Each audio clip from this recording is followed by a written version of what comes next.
अच्छा, लाहौर की सूरत हाल ये है कि सबसे पहले तो साफ़ी तंज़ीमें हैं, उनका एक बहुत बड़ा इजलास हुआ लाहौर प्रेस क्लब में। सबसे पहले तो इजलास हुआ, जिसमें जो है लाहौर प्रेस क्लब की क़यादत सदर अरशद अंसारी, सेक्रेटरी ज़ाहिद आबद, उसके बाद क्राइम रिपोर्टर एसोसिएशन, उसके बाद पंजाब यूनियन ऑफ जर्नलिस्ट वहाँ पे मौजूद थी। उसके बाद फ़ोटोग्राफ़र एसोसिएशन, उसके बाद जो है मुख्तलिफ़ जो धड़े थे, वो वहाँ पे मौजूद थे और यहाँ पे इजलास में ही शादरे के जो है पुलिस मुतासरीन भी आ गए इस मौके पे और ठीक। वहाँ पे उनकी भी बात सुनी गई और उन्होंने बताया कि किस तरीके से उन्हें तशद्दुद का वहाँ पे निशाना बनाया गया है।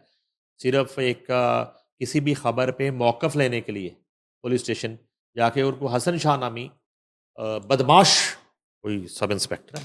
अब एक सब इंस्पेक्टर, एक थानेदार जो है ना, इतनी उसकी ताकत और इतनी उसकी बदमाशी और इतना उसका जो है ना वो आप एटीट्यूड देख लें कि उन्होंने वहाँ पे तशद्दुद किया वकला पे और सहाफ़ियों पे और वो कोई अनाउंसमेंट है उस सब इंस्पेक्टर की तरफ कि मेरे होते कोई कैमरा लेके, माइक लेके थाने के गेट के अंदर नहीं आ सकता। ये उन्होंने कोई खुद साख्ता कानून वहाँ पे ठीक। और शादरा मुझे लग रहा है कि वो इलाका गैर में है। शादरा जो है वो कोई इलाका गैर में कोई थाना है, ये वहाँ का कोई सब इंस्पेक्टर है और थाना भी मुझे लगता है इसका अपना ही थाना है, ज़ाती थाना नहीं होता जैसे। आजकल की कर रहे हो? तो कहता है मैं थाना पाया एक ना, यानी थाना अपना ही पा लिया। अच्छा, एक तो वो हो गया। चलिए ख़ैर ये तो एक छोटा-सा इश्यू था। उसके बाद वो भी सारे आ गए मुतासरीन वहाँ पे और बहुत बड़ा इजलास हुआ, सैकड़ों की तादाद में सहाफ़ी मौजूद थे। और वहाँ जो है ये फ़ैसला हुआ कि एक तो डीआईजी फैसल कामरान जो है इसकी मअतली तक जो है ये तहरीक जो है ये जारी रहेगी और तहरीक का तो अभी आगाज़ हुआ ही नहीं। ये तो एक पहला वो होता है ना, टीज़र है। फ़िल्म से पहले टीज़र जो होता है, जी। छोटा-सा टीज़र था। आज ये जो डे है मैं आपको बता रहा हूँ। ठीक है। ये कार्रवाई एक छोटा-सा टीज़र था। तो उसके बाद अच्छा, उससे पहले इन्होंने एक हरकत की कि एक दिन पहले ना वो एक कोई करैक्टर है, एक बताया जाता है कोई पुलिस वाला रिटायर्ड बाबा, तो उसके ज़रिए इन्होंने उनको एप्लीकेशन दिलवा दी सहाफ़ियों के खिलाफ किसी थाने में कि जी वो ये सहाफ़ी जो हैं इन्होंने उनकी शान में गुस्ताखी की है, तो वो पेका एक्ट लगता है। तो वो पेका जो है ना, वो लेके वो बाबा फिर रहा था दरख़्वास्त से, उसकी दरख़्वास्त को वो लग गया, टैग भी लग गया। आम आदमी को भेजें दरख़्वास्त देके, वो 1 हफ़्ता रुलता रहता है। अच्छा, उसकी दरख़्वास्त जो है वो फ्रंट डेस्क पे अगर रिसीव हो भी जाए और उसको उसकी वो डिजिटल रसीद मिल भी जाए, तो टैग लगने के बावजूद हफ़्ता-हफ़्ता कॉल नहीं आती किसी को।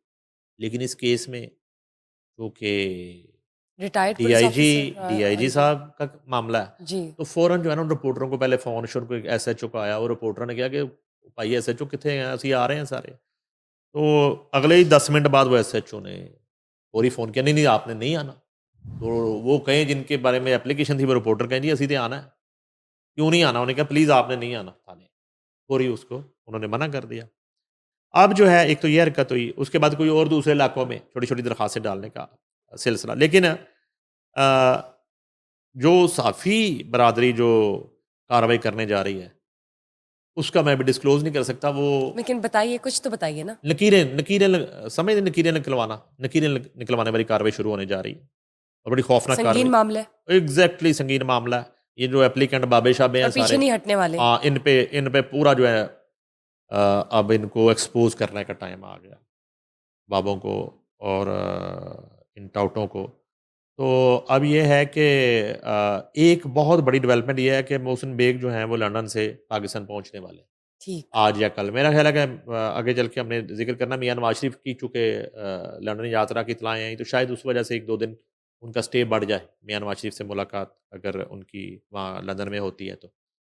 तो उसके बाद वो इस्लामाबाद जब आते हैं, तो वो एक ताबड़तोड़ फ़ॉलो-अप इस केस के जो है ना उन्होंने शुरू कर रखे हैं और उसमें मैंने पहले बताया कि एक जो डीआईजी हैं बाबर बख्त कुरैशी, उनके हवाले से रिमूवल फ्रॉम सर्विस की इतलात है हमारे पास और जो टॉप 3 हैं, जो गिल्टी 11 है, गिल्टी 11 के टॉप 3 में ये 3 नाम आते हैं, एहसन यूनुस, बाबर बख्त कुरैशी और एक ये डीआईजी फैसल कामरान, जो लग नहीं रहा कि वो कोई डीआईजी शिप कर रहे हैं।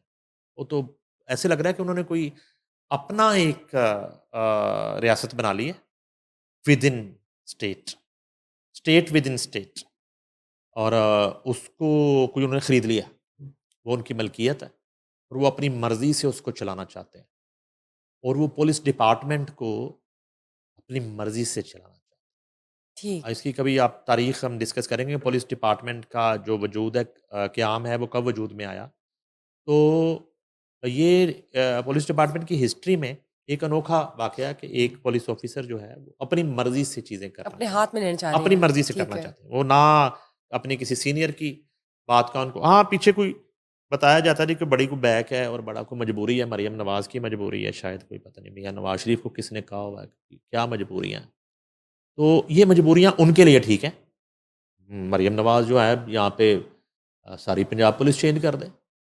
वहाँ पे जाती उमरा के लोगों को लगा दे। हमें तो वो सीएम है और उनको कौन रोक सकता है? मगर इधर जब आप छेड़ेंगे ना, आफ़त को छेड़ेंगे, तो फिर चाहे पीछे मरियम नवाज़ है, चाहे फिर नवाज़ शरीफ है, चाहे वज़ीर-ए-आज़म पाकिस्तान है, फिर मामलात नहीं चलते। हुँ।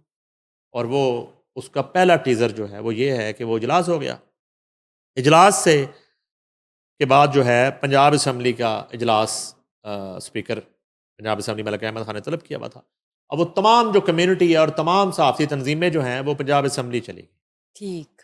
वहाँ जाके पंजाब असम्बली प्रेस गैलरी जो है हमारी, उसने बायकॉट कर दिया। जब ये बायकॉट होता है, तो जो प्रेस गैलरी है वो खाली हो जाती है और तमाम जो बीट रिपोर्टर हैं पंजाब असम्बली के, वो वॉकआउट कर देते हैं और इजलास की कार्रवाई कवर ना करने का ऐलान करते हैं और बायकॉट कर देते हैं इजलास का। अब उनकी गैर मौजूदगी में इजलास जो है ना, अब ऐसे ही है कि हुआ ना हुआ। जैसे अभी हम दोनों पॉडकास्ट रिकॉर्ड ही करें नहीं हुआ। और कैमरे बंद कर लें हाँ आप, जी। और हम बंद कैमरों पे पॉडकास्ट करें, कोई इस तरह प्रूफ की नहीं है, ना सिचुएशन है, ज़ाहिर रिकॉर्ड है। है। अच्छा, वो विटनेस नहीं किया उन्होंने। तो वहाँ ये होता है कि जब बायकॉट करके वो बाहर आते हैं, Punjab assembly press gallery committee और उनकी जो बॉडी है, ख्वाजा नसीर, अदनान शेख और बाकी हमारे सारे जो वहाँ पे कलीग्स हैं, और इधर से प्रेस क्लब से एक डेलीगेशन जो है वो पहुँच जाता है, राइट। वो इजलास ख़त्म करके।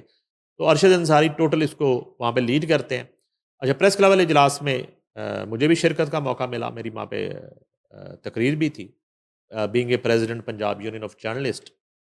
तो वो फिर मैंने बताया वहाँ पे, मैंने कहा ये जो दरखास्तें वरखास्तें आप छोटी-छोटी दे रहे हैं, झूठी सच्ची, ये तो एक ही मार्शल लॉ आपको बता देता हूँ, परवेज़ मुशर्रफ का जो मार्शल लॉ था। तो जब वो जियो बंदिश हुई, खुला, तहरीक चली 3 माह और उसके बाद मार्शल लॉ के साए जो हैं वो छँटना शुरू हुए और जियो खुल गया और दोबारा से मीडिया बहाल होना शुरू हुआ और अदलिया बहाली की तहरीक उसी में, और इफ्तिखार मोहम्मद चौधरी और गुजरांवाला से पहले वो, और प्रेस क्लब के गेट पे मैंने ही इफ्तिखार मोहम्मद चौधरी को रिसीव किया। इस तहरीक में मैंने ही बेनज़ीर भुट्टो शहीद को प्रेस क्लब के गेट पे रिसीव किया, और मैंने ही नवाज़ शरीफ, शहबाज शरीफ को, आज के वज़ीर-ए-आज़म मियाँ शहबाज शरीफ और साबिक़ वज़ीर-ए-आज़म उनके बड़े भाई नवाज़ शरीफ जब जिला वतनी के बाद आए परवेज़ मुशर्रफ के मार्शल लॉ में, मैंने ही उनको रिसीव किया being a secretary Punjab union of journalist, ठीक, लाहौर ज़बरदस्त। प्रेस क्लब के गेट पे। ये हमारी ही दरियों पे आके बैठे, हमारे साथ सॉलिडरिटी करने के लिए, इस तरह की डिक्टेटरशिप के खिलाफ, इस तरह की आमरीत के खिलाफ, जी।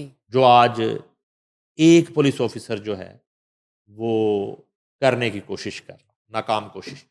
तो वो बहरहाल जी अपना, उसके बाद तो वो जब मार्शल लॉ ख़त्म हुआ तो हमने गिनती की मुकदमात की जो हमारे ट्रेड यूनियन लीडर्स पे बने थे, तो उनकी तादाद कोई 185 थी एफआईआर है। 185 185। मुकदमात हम पे बनाए गए परवेज़ मुशर्रफ के मार्शल लॉ में। ये मैं पंजाब यूनियन ऑफ जर्नलिस्ट की बात कर रहा हूँ, लाहौर प्रेस क्लब की बात कर रहा हूँ। वज़ीर आला पंजाब जो है ना, ये भी एक तमगा उनके माथे पे रहेगा कलंक का, चोरी परवेज़ रही हुआ करते थे। और चोरी परवेज़ रही हमें भी तसल्लियाँ दे रहे होते थे, उधर भी फिक्स मैच खेल रहे होते थे, और पूरा वो परवेज़ मुशर्रफ के एजेंडे पर ही थे। चलें, ये तो एक तारीख़ है, इसको कभी जुटलाया नहीं जा सकता। तो अब ये एक साहब आए हैं और बिल्कुल अकेले हैं, तन-तनहा। एमए को पीछे कुछ वारिस-वारिस है, लेकिन को पुलिस के महकमे से कोई इनको आशीर्वाद नहीं है उस तरह की। ये भी हमें इत्तला है।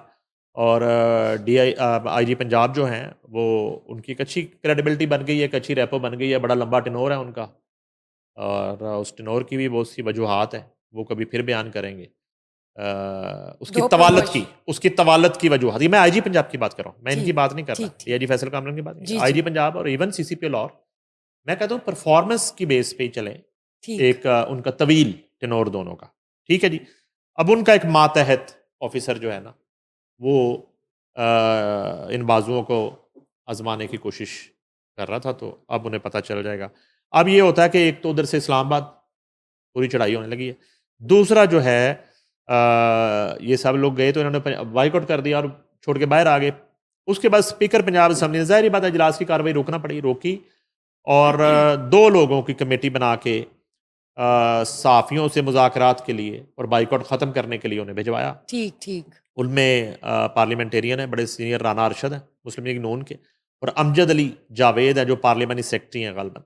तो ये 2 लोग फिर आए, इन्होंने आके लीडरशिप जो है सहाफ़ियों की उनसे बात की, मुज़ाकरात किए और उनके सामने ये शादरे वाला वाक़या भी रखा गया, उनके सामने ये डिफेंस सी वाली एप्लीकेशन भी उन्हें बताई गई और डीआईजी फैसल कामरान के रवैये के हवाले से शदीद तहफ़्फ़ुज़ात का इज़हार किया गया और इस चीज़ का मुतालबा किया गया कि ऐसे पुलिस ऑफ़िसर को ऐसे अहम जो है सिटी में नहीं होना चाहिए।